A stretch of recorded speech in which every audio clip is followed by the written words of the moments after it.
2월 달에 다시 나타났다 하는 측면에서 이렇게 부기맨 이렇게 얘기했는데요.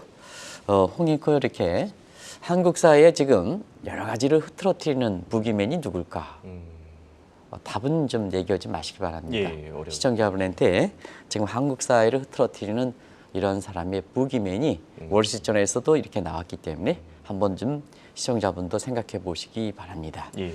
그리고 레빗 데드캣 바운드라는 표현을 썼는데요. 요 이제 앞에 데드캣 바운드라는 표현은 잘 아시겠습니다. 여기에 올해가 토끼의 대다 보니까 레빗이라는 뜻을 이렇게 넣는데요. 1월 달은 사실 그 증시적인 측면에서 펀더멘탈이 나쁜 상황이었는데도 불구하고 주가가 많이 올라갔죠. 그렇죠. 그래서 토끼가 추운 줄 모르고 나왔다가 근데 나와 보니까 실제 추워서 자기 굴속을 따라간다. 그래서 1월 달, 2월 초까지 올라갔던 주가가 앞으로는 주가가 떨어진다 하는 이런 어두운 상황을 좀 많이 얘기했습니다. 그렇지만 미 증시 월가에서 보면 월스트리트저널의 이렇게 어두운 표현을 인해서 심리적으로 위험자산 선호 심리가 좀 위축시키면서 월스트리트저널의 저주가 나오지 않겠느냐 하는 시각이 있었습니다는 결국은 오늘 그 발표됐던 2분기에 미국의 작년 4분기에 두 번째 발표는 잠정치가 속보치 2.9 대비해서 2.7이니까 결과적으로 보면 물가가 3월 달에 사실 그 물가의 압력이 좀 둔화되면서 금리 인상폭이 0.5%포인트보다는 0.25%포인트 내키지 않겠느냐. 그게 국채 금리를 하락시키고 그다음에 사실 달러 가치를 좀 약세를 시키면서 빅테크를 나스닥 지수를 중심으로 해서 3대 지수가 끌어올렸다. 이렇게 이제 보시면 되겠습니다. 증시라는 것은 사실 그날 많은 지표가 발표합니다. 그런데 이 주가의 원인은 그렇게 경제 지표가 이렇게 다이렉트리 발표되는 때마다 영향을 미치는 건 아니다 하는 걸 말씀드리겠습니다. 이 경제 하루에도 경제 지표가 이렇게 경우에 따라서는 10가지 이상 발표했는데요.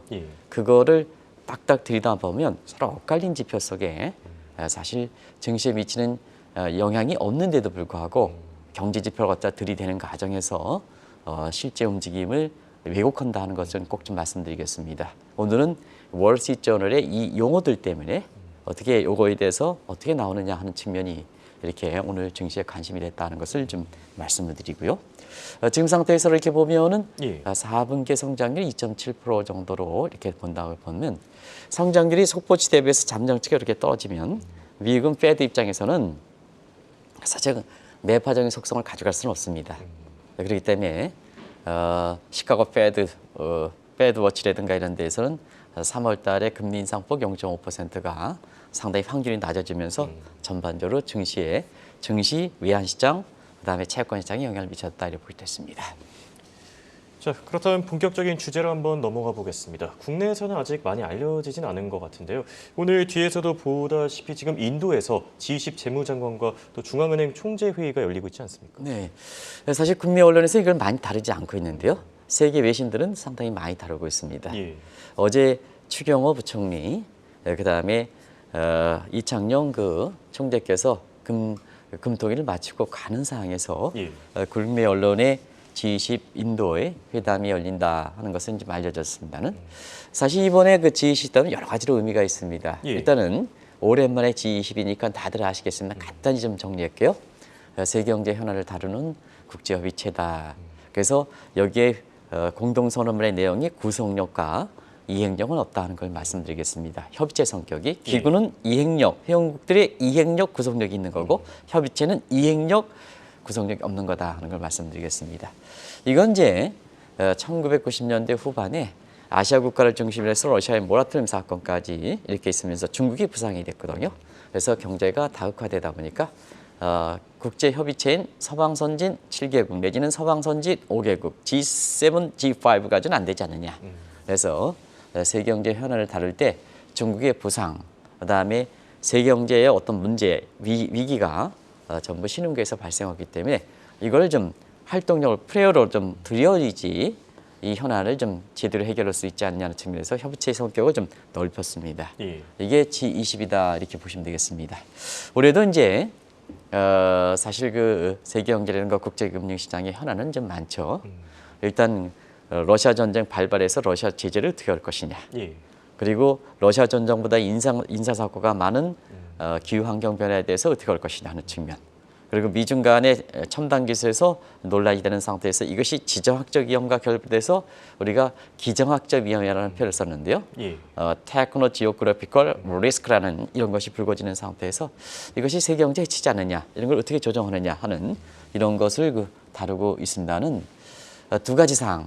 이런 내용보다도 일단은 인도가 열리는 이 국가에 대해서 굉장히 주목되는 사항이기 때문에 세계 각국들이 이렇게 인도 G20에 대해서 특별히 관심을 갖고 있다 이렇게 보겠습니다. 왜 인도가 떠오를까 하는 예. 측면은 지금 세계에서 보면 신냉전이다 할 만큼 미국과 러시아의 하나의 쉬프트, 그다음에 인도와 치포를 하는 인도와 일본과 그다음에 호주로 하는 미국 중심의 하나의 큰 프레임. 이게 이제 프레임 대결인데 그 전략적인 요충지가 인도거든요. 예. 인도기 때문에 이것이 지금의 국제관계, 국제 질서에서 주목되는 국가이기 때문에 이 인도에 대해서 열리는 것에 대해서 굉장히 주목한다 이렇게 보겠습니다. 그 중에 이제 안건적인 측면에서 이렇게 보면 예. 미중 간에 이렇게 어차피 이 축에 있어서는 한 축은 중국이고 한 축은 미국인데 미국과 중국의 다루는 거에 이번 같은 경우는 기후 환경 변화에 대해서 갈등을 보이는 게 아니라 개도국의 채무 조정과 관련돼서 미국과 중국의 첨예하게 대립하는데 이 결과가 어떻게 될 것이냐 하는 측면은 지금 홍익커가 모두에서 말씀하신 것처럼 한국도 국가 채무 문제가 자유롭지 못한 상태에서 예. 우리나라의 입장에서도 굉장히 중요한 사항이다 이렇게 보시면 되겠습니다. 사실 이번 회의에 앞서 미국이 지금 1대1로 계획 등을 통해서 중국으로부터 자금을 받는 국가에 대한 이 부채 탕감 방안을 계속해서 주장해 오지 않았습니까? 네, 사실은 시청자분한테 유튜브에서 그렇게 큰 화제를 몰고 오진 못했습니다는 우리가 미국과 중국의 국가 채무 전쟁을 좀 주목하고 싶다 하는 것을 한번 방송해 둔 적이 있습니다. 바로 중국이 1대1로 개혁과 구제금융이 저 숨은 의도가 뭐냐 하는 이 측면입니다. 이런 것이 향후에 미국과 갈등을 많이 빚어지게다 하는 측면에서 그때 조짐을 가지고 한번 방송도 해드렸는데요. 그때 내용들을 한번 보면 중국이 1대1로 대출을 해주죠. 구제금융도 채권에 잡히는 거거든요. 그래서 1대1로 계획과 구제금융을 통해서 사실 세계 최대 채권국으로 부상했습니다. 이 자체가 금융 폐허를 노리는 경쟁으로는 미국 입장에서 보면 굉장히 불편한 이다 이렇게 보시게 됐습니다. 근데 문제는 1대1로 계획과 구제금융이 자 시진핑이 갖고 있는 여러 가지 위안화 국제화라든가 이런 과제에 굉장히 연계되어 있다는 얘기입니다. 그런 그 연계를 강화하는 측면에서 지금은 1대1로 계획에 대한 거부감 때문에 남을 위해 준다. 자, 자금 부족한 거에 위해 준다. 구제금융을 줍니다. 이거는 뭐 기가 막히죠. 내가 필요할 때 자금 주려니까. 근데 그 구제금융을 통해 가지고 중국이 위안화 국제화가 되든 시니카 체제든 중국 중심의 체제는 이것을 더 강하게 이렇게 연계시킨다 하는 측면에서 미국의 반발을 이렇게 살 수밖에 없다 이렇게 보겠습니다. 그런 과정에서 채무 조정이라는 것은 구제금융을 통한 채무 조정, 리스크 해지 문제거든요. 근데 지금 중국이 이렇게 자금이 부족하고 금리가 이렇게 높은 상태에서 자금에 대해서 굉장히 어려운 국가일수록 고금리 상태에서 더 이렇게 목말라 할 때 거기에 구제금융을 주는데 주력하고 있습니다. 그래서 지금 구제금융 비용 같은 경우에는 지금 중국의 해외 총투자, 국가의 총투자, 베이스가 국가일 때는 구제금융 비율이 해외 투자의 60%까지 끌어올린다. 그러면 구제금융 하면 시청자 여러분, 자 한국도 구제금융 당했습니다는 IMF거든요. IMF의 구제금융의 아주 상적 경우인데 그 구제금융에 대해서 중국의 구제금융이 지금 몇 프로까지 올라와 있어요? 20%까지 올라와 있습니다. 이게 중국의 구제금융이다 이렇게 보겠습니다. 이런 것이 결국은 자금을 부족하는 국가에 자금을 주지만 시진핑의 야망과 전부 시진핑의 야망을 빨리 성취시키기 위한 하나의 숨은 의도가 들어가 있기 때문에 이번에 G20에서 채무조정, 리스크 해지 문제 가지고 미국과 중국 간에 어떻게 보면 전쟁을 치르는 거다 이렇게 보겠습니다. 지금 일각에서는 중국의 자금을 받으면 독배를 마시는 것과 마찬가지다. 이런 평가들까지 나올 정도로 지금 개도국 경제가 사실상 파탄나지 않았습니까? 네. 1도1로 개혁뿐만 아니라 구제금융 받은 국가는 전부 외환위기에 몰리고 있습니다. 거꾸로 몰리고 있습니다. 그러면 시청자 여러분, 당신 무슨 얘기냐? 구제금융 주면 외환위기에 대해서 풀어야지. 그렇죠. 왜 외환위기에 더 심각하느냐? 더 목을 죄느냐? 여기에 실체가 있습니다. 예. 왜냐하면 구제금융 줄 때는 사실 남한테 경제에 대해서 뒷받침해 준다는 측면에서 보면 금리는 싸게 줘야 됩니다. 근데 자, 우리나라의 시중은행의 담보대출이 최하위층에 있잖아요. 담보력이 부족할 때, 금리가 담보력이 부족할 때 거기에 뭐냐, 신용등급이 낮았다, 예. 담보력이 부족했다 해서 가상금리, 페널티 금리를 쫙 주니까 저게 전모형이 되는 거거든요. 그거 똑같다 이렇게 보겠습니다. 예. 똑같다. 그래서 지금 중국의 구제금융은 지금 금리가 몇 프로일까? 명시적으로는 2021년 기준으로 5%입니다는 지금은 8%까지 올라갔습니다. 작년에 금리들이 국제금리가 많이 올라갔죠. 예. 8%가 미니멈 금리입니다. 이 수준은 얼마일까? IMF가 구제금리 줄 때 통상적으로는 2% 정도 줍니다. 그러면 2021년에 명시적으로 잡았던 5%에 대비해서 절반 이하지 않습니까? 예. 지금의 8%라 보면 4분의 1 수준입니다. 더더구나 연준과 통화수업 보면 제로입니다. 제로. 통화수업도 일종의 구제금융이거든요. 예. 그런 측면에서는 제로입니다. 이런 상태이거든요. 그러다 보니까 개도국들이 구제금융, 중개 구제금융 받으면 개도국의 위기 상황을 극복하는 게 아니라 지금 홍해 국가에서 말씀하신 대로 독배를 드는 거다. 그러면 독배는 어떤 각도로 되냐? 예. 구제금융 주면 개도국의 그 외환위기를 조장해서 결과적으로는 더 목말라 하니까 나머지 조이죠. 어디를 조요? 중국이 이렇게 뽑아 달라가들 때는 조이죠. 근데 돈이 없죠. 그러다 보니까 인프라 시설이라든가 그런 걸 다 핵심적인 광물 자원이라든가 줄 수밖에 없다. 그러면 뭐냐? 중개 구제금융을 받는 국가들은 전부 중국의 경제권에 예속된다. 그러다 보니까 이 표현이 구제금융에 난 좋은 뜻의 양의 탈을 쓴 늑대라는 표현에 독배를 마신다 하는 측면에서 결과적으로 보면 중개 경제권이 이렇게 확대되다 보면 거기에 심기를 불편한 것이 미국이죠. 그래서 채무 재조정과 관련해서 이렇게 양국가가 첩약에 대립되는 거다 하는 것을 말씀드리겠습니다. 예.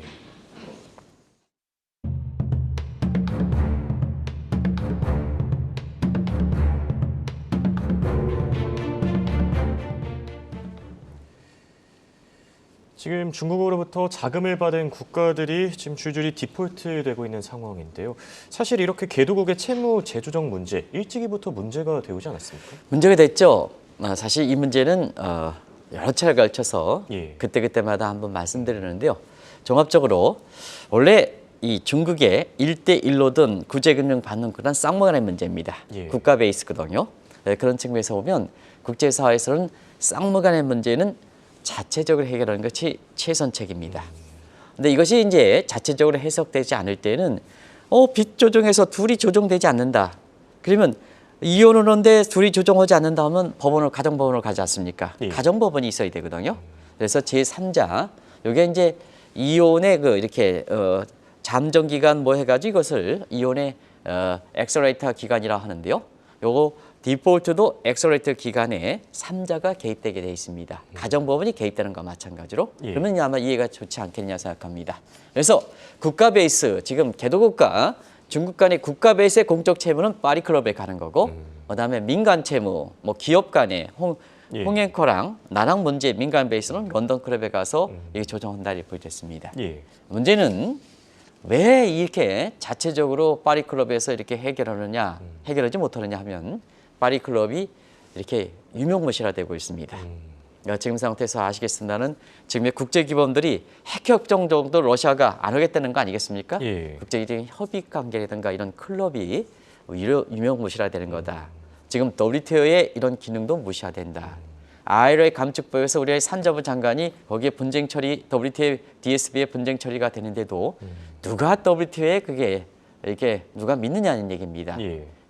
WTO DSB의 인원이 9명인데요. 지금 3명뿐이 채워지지 않을 만큼 그게 연봉이 높고 그러면 구속력이 있고 내가 폼재면 그 의원들 가기에 굉장히 노력하죠. 예. 근데 유명무실이니까 9명 중에 3명뿐이 못 채운, 조금 더 채워질지 모르겠습니다. 3명 정도 하니까 의결정적에 걷다 들이대면 안 되는 거 아니겠습니까? 또 다른 국가들이 이게 지키지도 않거든요. 예. 그런 상황과 똑같다 이렇게 됐습니다. 그래서 파리클럽의 구속력과 이행력이 많이 떨어지다 보니까 자, 미국 입장에서는 중국의 디폴트에 물린 국가에 대해서는 예. 너희들이 자체적으로 해결하라. 누가? 당신의 1도1로 개혁, 구제금융에서 당신들이 개도기에 채무 탕감 문제를 이렇게 됐으니까 자, 이 국가에 대해서 채무를 탕감해줘라 이거지. 탕감해줘라. 아니 우리나라도 저소득층에 대해서 빚이 있을 때는 옛날에 같은 경우는 빚 탕감했지 않습니까? 예. 그래서 탕감해줘라. 이런 요구가 미국으로 돌아가는 거다 이렇게 보겠습니다. 사실 중국 입장에서 완강하게 거부할 수밖에 없을 것 같습니다. 어떤 이유를 들면서 거부하고 있습니까? 네. 완강하게 거부할 수 없는 것은 자, 그동안 뭐냐? 저개발, 체제 관계없이 저개발의 성장 촉진을 위해서 창립 목적이고 거기에 최대 재원을 형성했던 것이 월드뱅크거든요. 예. 월드뱅크 같은 경우는 어떠냐? 성장 촉진 프로그램이 있습니다. 이건 뭐냐? 체제의 사회주의와 공산주의, 인류 공영 차원에서 사실 저개발 국가에 대해서는 지원금을 줘서 성장을 좀 빨리 가야 되지 않느냐. 예. 옛날에 작년에 1990년대 북한이 뭐냐? IMF라든가 월드뱅크에 가입하려고 그랬거든요. 그때 예. 돈 부족했습니다. 돈 부족했으니까 바로 요 국제기구에 가입하면 저성장 성장 촉진 브렉을 받아서 외화를 조달할 수가 있거든요. 그래서 우리가 OECD 가입할 때 북한에서는 월드뱅크 이런 데 가입하려고 노력했던 거거든요. 예. 그게 생각하시면 되겠다 이렇게 됐습니다. 근데 이제 중국의 불만은 결과적으로 보면 당신네들이 월드뱅크에 미국이 재원을 조달해서 그걸 통해 가지고 미국 중심의 팍스 아메리카 체제를 당신이 만들었지 않느냐. 그런 차원에서 보면 자, 중국 입장에서는 우리가 개도국에 대해서 자금 지원해 주는 것 이것도 월드뱅크에서 하지 못했던 기능을 보완해 주는 게 아니냐 하는 측면이죠. 예. 그리고 너희들도 자금 통해서 미국의 세력을 했는데 우리도 세력하는데 왜 우리 특별히 뭐 이렇게 먼저 갔던 사람이 왜 이렇게 불만을 제기하느냐 이 문제거든요. 두 번째, 자 구제금융안 보면 한국 같은 외환위기 당한 국가는 IMF에서 구제금 줬거든요. 예. 그러면 자 1대1로 기업과 관계없이 스리랑카, 파키스탄에서 IMF가 지금 이기주의 했기 때문에 구제금융 제도를 주지 못하고 재원부재 문제 때문에 IMF 자체 국채를 발행할 만큼 자체 채권은 재원이 부족하니까 예. 우리가 외환보호를 줘서 국가들 뭐냐 IMF를 보완하는데 왜 이렇게 미국에 대해서 이렇게 불만을 제기하느냐 하는 측면이거든요. 예. 그런 과정에서 첨예하게 대입해야 되는데요. 자, 한술 더 떠서 이 개독의 채무 재정 문제는 중국이 줬지만 외환위기 문제라든가 이런 문제는 IMF라든가 그다음에 월드뱅크에서 이렇게 해야 된다. 우리한테 채무 창감을 하지 말고 예. 중국한테 하지 말고 월드뱅크라든가 IMF 해야 된다. 그러다 보니까 이 문제에 대해서 미국이 더 반발할 수밖에 없죠. 왜 그럴까? IMF라든가 월드뱅크 하면 최대 커터국이 누구냐? 미국이죠. 예. 결국 중국 입장에서는 지금의 스리랑카 문제, 파키스탄 문제를 미국 당신네들이 해야 된다는 얘기입니다. 예. 당신네들이. 그러다 보니까 대립의 강도가 더 세질 수밖에 없죠. 그런 측면이 지금 벌어지고 있다 이렇게 보겠습니다. 어떻게 보면은 뭐 문제를 떠넘기는 것 같은 느낌도 들긴 하는데요. 지금 미국과 중국 간의 이 채무 재조정 다툼, 사실 자체 요인도 많이 결부되어 있는 것으로 알고 있습니다. 네, 1972년 7년 전에 해리 키신저가 미중 간의 관계를 냉전 관계를 풀을 때 예. 빙봉 게임이다 이렇게 얘기했습니다. 바로 지금 떠넘기다 빙봉 게임이가 비슷한 상황이 지금 전개되고 있는데요. 예. 이 문제가 풀어갈 것이냐 하는 측면에서는 미국과 중국도 사실 이 문제에 대해서 자유롭으면 이 문제가 좀 해결할 가능성이 있는데 그렇죠. 자유롭지 못하면 이 문제가 오랫동안 간다는 얘기거든요. 자, 미국 입장에서는 자유로우냐? 미국도 지금 디폴트 문제가 봉착되고 있지 않습니까? 그렇죠. 연방부채 문제, 공화당 반대. 중국은 연일 국채를 내다 팔아. 그래서 중국이 미국에 옥죄는 사회고요. 중국은 또 괜찮으냐? 중국은 지금 유동성 문제에 좀 봉착돼 있는 상황이거든요. 그래서 예. 해외 자산 모두 좀 가져와라 하는 문제이기 그렇죠. 때문에 이 문제가 개독의 채무 재정 문제가 미국도 그다음에 중국도 자유롭지 못하기 때문에 앞으로 계속된다 하는 측면에서 이 표현이 있습니다. DDO. 그래서 DDO. 앞에 이니셜 D는 debt의 예. 부채이고 D의 디니셜은 default에서 더블 D 내지는 듀얼 D가 벌어질 것이다. 이건 굉장히 크게 아마 문제가 될 겁니다. 예. 그래서 미중 간의 앞에 debt 빚과 부채와 디폴트의 부도와 빚과 부도 전쟁이 앞으로도 계속될 것이다 하는 측면은 우리 입장의 정책 당국 입장에서는 굉장히 주목해서 보셔야 될 대목이다 이렇게 보겠습니다. 예. 끝으로 우리 경제에 미치는 영향도 체크해 보겠습니다. DDW의 최대 피해국이 한국이 될 수 있다. 이건 무슨 이야기입니까? 네, 한국은 중권자입니다. 중국과 경제 관계도 높습니다. 예. 미국의 여러 가지 달러 표시 국채를 우리 민간 사이드에서 저금리 때 많이 빌려온 상황입니다. 특히 단기 부채가 최근에 많습니다. 예. 그런 상태에서 양국 간의 DD워가 부채와 그다음에 디폴트 전쟁이 됐을 때는 결국 금리가 에스컬레이트 되는 측면이거든요. 금리가 에스컬레이트 되면 결국 위안화가 절상되고 달러가 절상되는 측면이 있기 때문에 환차선도 이렇게 발생할 가능성이 있습니다. 그런 측면에서 우리가 국가 채무 속도를 세계에서 가장 빠른 것을 빨리 좀 줄여야 된다 하는 것을 누누이 강조하는데요. 예. 그러니까 빨리 줄이기 위해서 피스컬 룰, 재정 준칙은 여야 간 관계없다. 우리 후손 세대를 위해서 최소한 현 세대들이 뭐냐 이렇게 디폴트 전쟁 내지는 부도 전쟁 이렇게 하는 상태에서 우리 후손 세대들이 뭐냐 후손 세대들이 현 세대에 의해서 국가 채무에 의한 악순환 내지는 부담을 좀 줄여줘야 되지 않느냐 그런 측면에 전 프로보노 버프리커 정신의 재정 준칙을 강조했던 거거든요. 그런데 이걸 야가 반대했습니다. 이런 국제사회에 이런 디디워가 벌어지는 이런 상황인데도 불구하고 그래서 지금은 야당 의원도 내년에 총선에서 이기기 위해서는 이 재정 준칙 문제가 마치 윤석열 정부 문제다 이런 식으로 봐서는 안 된다. 지금 국제사회에 이런 전쟁까지 벌어지고 있다 하는 것에 시간이 많이 나면 시간 있으면 더 얘기하겠습니다. 여기서 줄이도록 하겠습니다. 예, 지금까지 도움 말씀에 한국경제신문의 한상준 논설위원이었습니다. 네, 고맙습니다. 네, 고맙습니다.